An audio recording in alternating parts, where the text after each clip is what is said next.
صفحہ number 327، page number 327۔ شکر کی حقیقت۔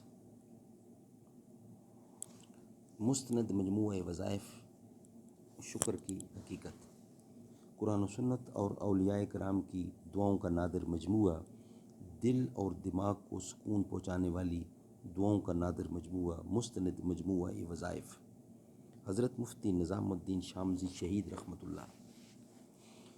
نحمدہ ونصلی علی رسولہ الکریم، بسم اللہ الرحمن الرحیم۔ شکر کی حقیقت۔ حضرت عطا بن یسار رضی اللہ سے روایت ہے کہ رسول اللہ صلی اللہ علیہ وسلم ممبر پر تشریف لائے اور اس آیت احملوا کو تلاوت فرمایا،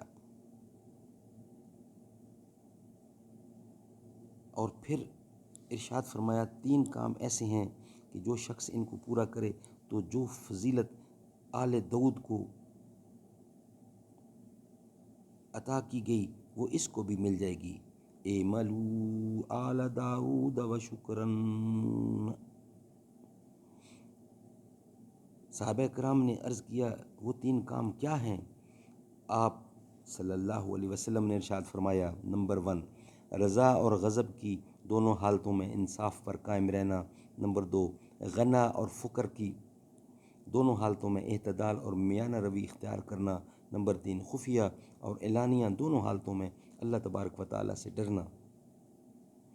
شکر کی حقیقت یہ ہے کہ محسن حقیقی کی نعمتوں کا اس طرح اقرار کرنا کہ اس سے دل میں محسن کی محبت اور اس کی اطاعت کا جذبہ پیدا ہو، گویا شکر کے 3 لازمی عناصر ہیں۔ نمبر 1، احسانات کا اقرار و اعتراف کہ جتنی نعمتیں مجھے حاصل ہیں وہ سب کی سب اللہ تبارک و تعالیٰ کی طرف سے ہیں اور اس سے محض اپنے فضل و کرم سے مجھے عطا فرمائی ہیں۔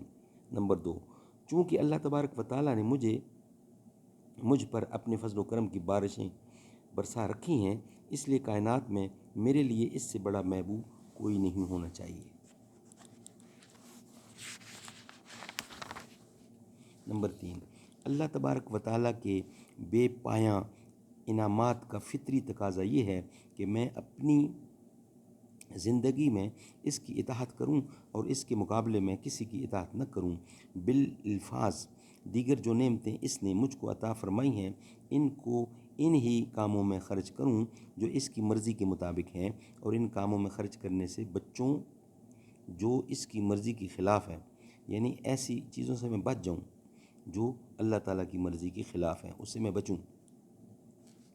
جب یہ 3 جذبات کسی انسان کے دل میں پختہ ہو جاتے ہیں تو علماء کی اصطلاح میں اسے کہا جاتا ہے کہ اس شخص نے مقام شکر کو حاصل کر لیا۔ پھر مقام شکر کو حاصل کرنے کے لیے ان 3 جذبات میں سے بھی اصول پہلا ہی جذبہ ہے، کیونکہ اگر کسی شخص کے دل میں یہ خیال کما حق کا راسخ ہو جائے کہ اللہ تبارک و تعالیٰ کی طرف سے مجھ پر کتنی نعمتیں ہر آن متوجہ رہتی ہیں، تو اس کا لازمی نتیجہ یہ ہوگا کہ اللہ تبارک و تعالیٰ سے محبت اور اطاعت کا جذبہ خود بخود بیدار ہوگا۔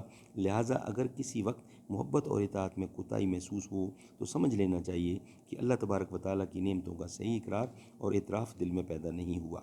پھر ظاہری شکر کے 2 درجے ہیں۔ پہلا یہ کہ زبان سے شکر یعنی ہر نعمت پر بار بار الحمدللہ کہنا اور تبارک و تعالیٰ کی تعریف و تسبیح اس قدر بیان کرنا کہ اس کی شیرینی سے زبان میٹھی ہو جائے۔ دوسرا یہ کہ اپنے بدن مال سے شکر کرنا۔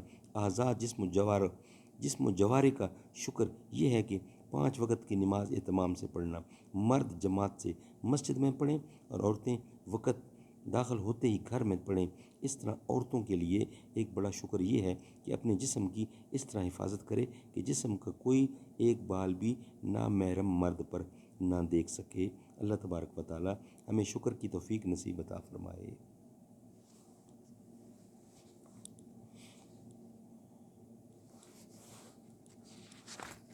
انشاءاللہ اس کا بقیہ حصہ نیکسٹ ویلاگ میں بیان کیا جائے گا۔